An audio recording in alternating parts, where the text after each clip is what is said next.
and welcome to the PEDcast. This month, coming from Vienna in Austria. Now, this park may sound quite serene and peaceful, but believe it or not, just across the road, the EGU is taking place, one of the largest geoscience conferences in the world.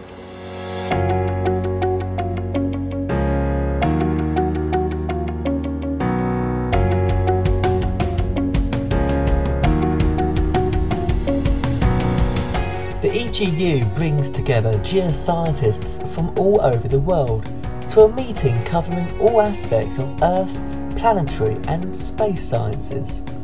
It's a forum where scientists can present their work and discuss their ideas with experts in all fields of geoscience. One of the greatest aspects of the EGU General Assembly is the focus on early career scientists. But with over 15,000 people attending the event, the first day for an early career researcher can feel quite overwhelming. I'm Olivia. I am the Communications Officer for the European Geosciences Union. I guess my first advice is just take a breath. Make sure you relax, make sure you go outside, because it is daunting, but this assembly is essentially for the early career scientists and for you, so you make it however you want it to be.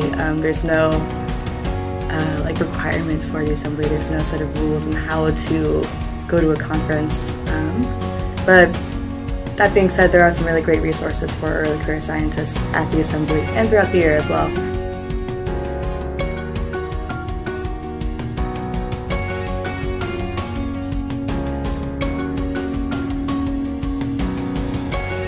I'm Stephanie. I'm a postdoc at Hertford University, but at EGU I am the Early Career Scientist representative for all of EGU, which means I represent the early career scientists and the early career scientist representatives on division level at the council.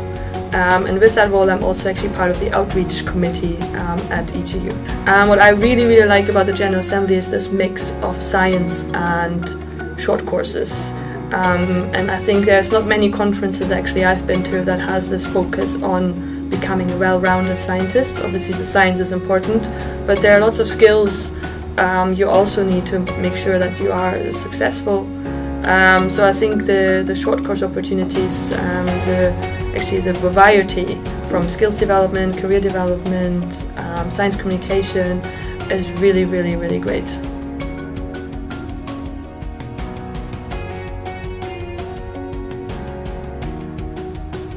And of course, there is one familiar comfort at the EGU, the use of social media. Definitely. We are very active on many social media channels and blogs as well as mailing lists. Which is great because there are so many ways for early career scientists and scientists just to get information about what's happening for the conference, updates on what's going on, and also just what's happening with the EGU outside the assembly as well.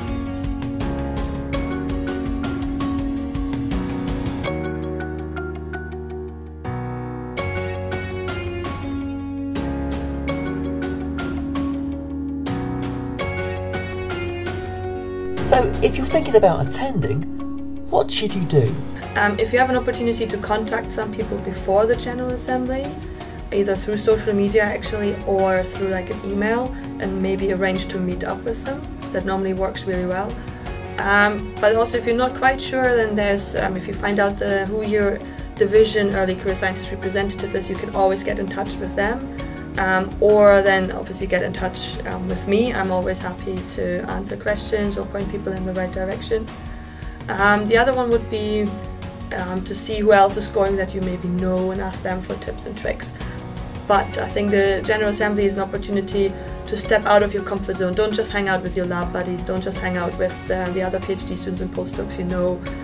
Go to some of the events that are particularly organized for early career scientists. So on Tuesday we had the Great Debate, or the Early Career Scientist Great Debate, which was fantastic because there was a really mixed group of people at each table, and then you never know, you might meet someone that turns out to be a future collaborator. So basically definitely use this opportunity to talk to people outside your comfort zone and outside your research fields.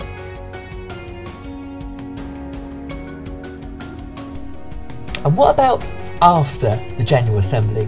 What does the EGU do for early career scientists? our website, we try to highlight the most of what is available to our early career scientists. And so whether that is just job boards looking for opportunities for their next steps, or certain, if they're still prospective students looking for certain courses or programs that they would be interested in getting involved with, and just resources, online resources for how to be happy and healthy, successful early career scientists.